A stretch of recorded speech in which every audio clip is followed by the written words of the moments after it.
শীতকাল আসলে কিন্তু অনুষ্ঠান বাড়িতে বলুন বা বাড়িতেই বলুন, এই সবজি ডালটা কিন্তু সবার বাড়িতেই হয়ে থাকে। আজ বানিয়েছি পুরো নিরামিষভাবে সবজি ডাল। নমস্কার, দ্যাশ কুকি ম্যাজিকে সবাইকে স্বাগত জানাই।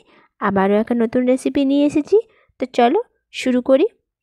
প্রথমেই আমি কড়াই গরম বসিয়ে ওর মধ্যে দিয়ে দিলাম মুগের ডাল। মুগের ডালটাকে কিন্তু একটু ভালো করে কিন্তু ভেজে নিতে হবে, যতক্ষণ না এর খুব সুন্দর একটা গন্ধ বেরোয়।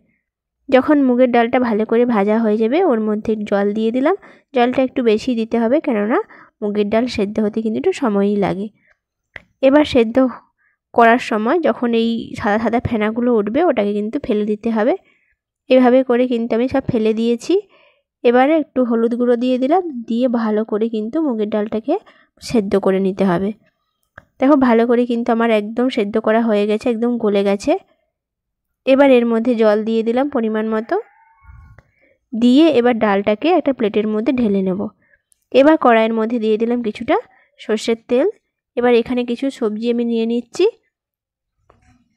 ফুলকপি, গাজর আর বিনস, মটরশুঁটি সব কিছু সবজি একসঙ্গে নিয়ে নিলাম, নিয়ে একটু ভালো করে ভেজে নেব।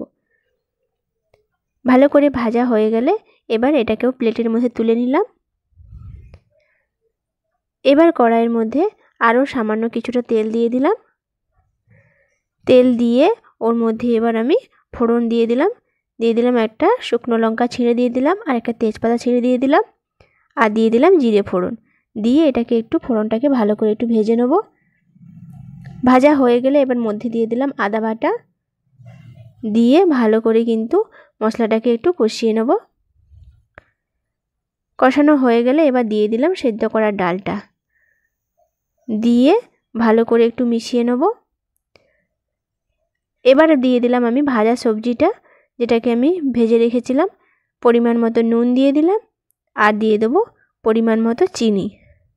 যেহেতু সবজি ডাল একটু মিষ্টি হয়, তাই দিয়ে দিলাম চিনি, আর দিয়ে দেবো টমেটো কুচি। দিয়ে এবারে কিছু সময় মতো রান্না করে নেব।